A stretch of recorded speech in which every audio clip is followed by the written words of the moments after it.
Hi, I'm back. Today I am going to show you a short demonstration on some muscle testing, and then I will talk about it further after the demonstration, after you've seen that. So keep watching, and there is the demonstration coming up right now.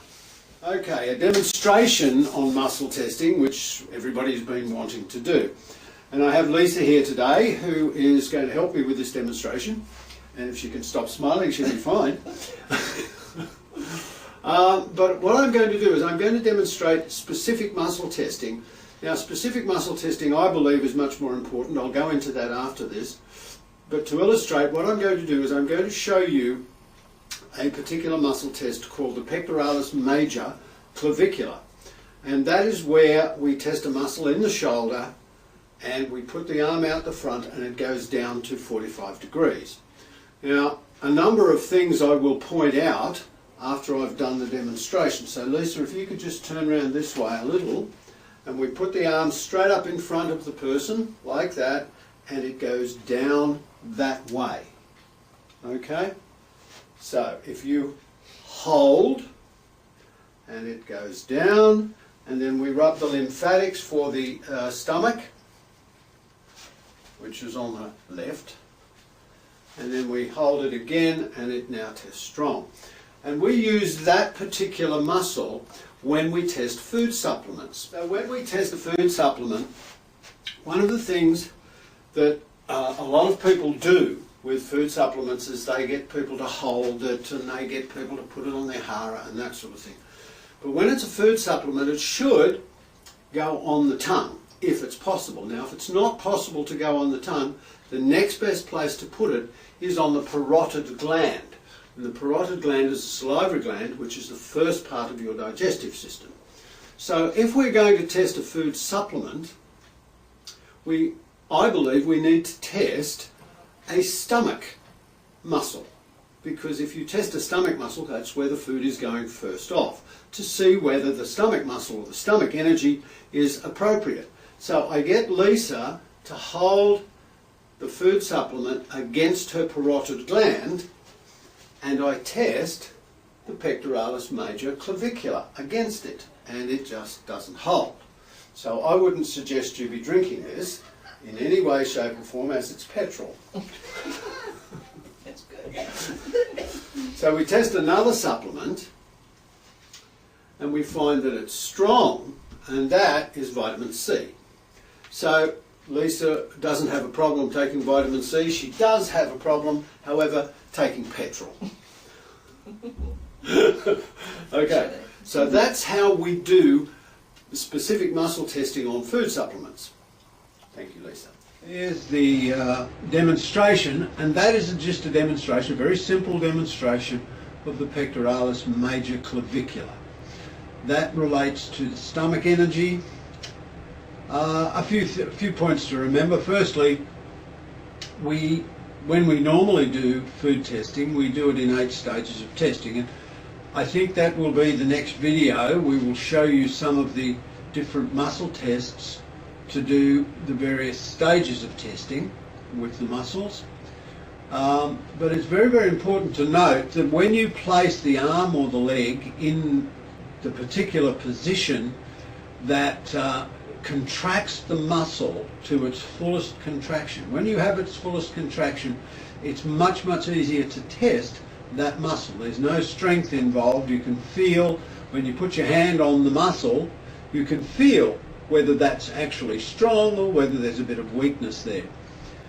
So that's a demonstration just of that particular muscle. There are obviously a lot more muscles in the human body that we can test, and we do. Every single one of them relates to one of the energy flows throughout the body.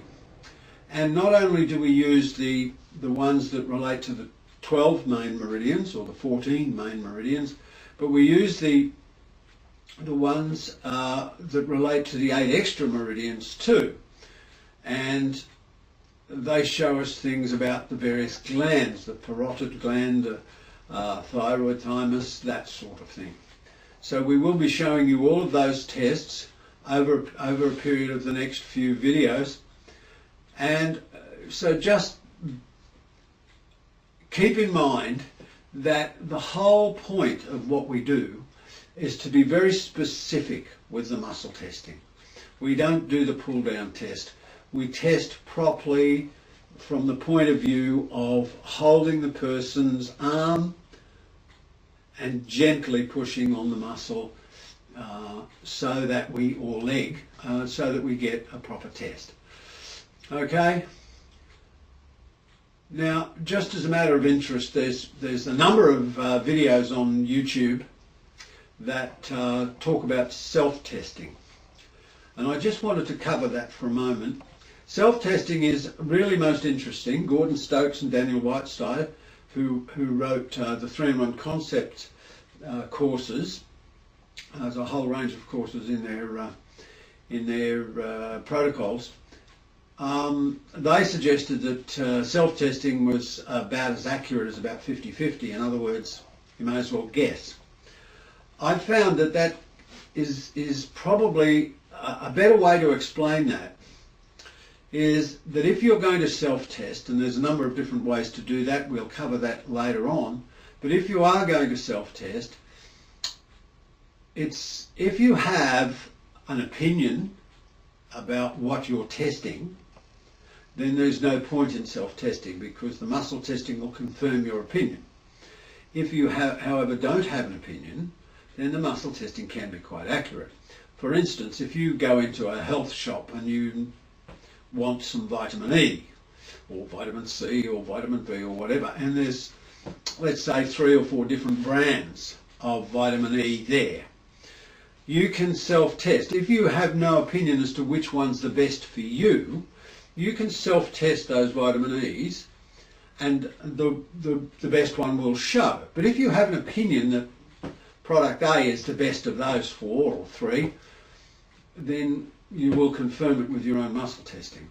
So self-testing can be quite good if you have no opinion and if you have no investment in the outcome of it. So I just wanted to cover that about self-testing, because self-testing, there's a lot of misconceptions about self-testing, and not everyone is right, not everyone is wrong, and of course it depends on a lot of other external things. So there we are for now. That's the 3rd video, and we will be making more, so keep your eye out for Meridian Kinesiology on YouTube and Facebook. Thank you.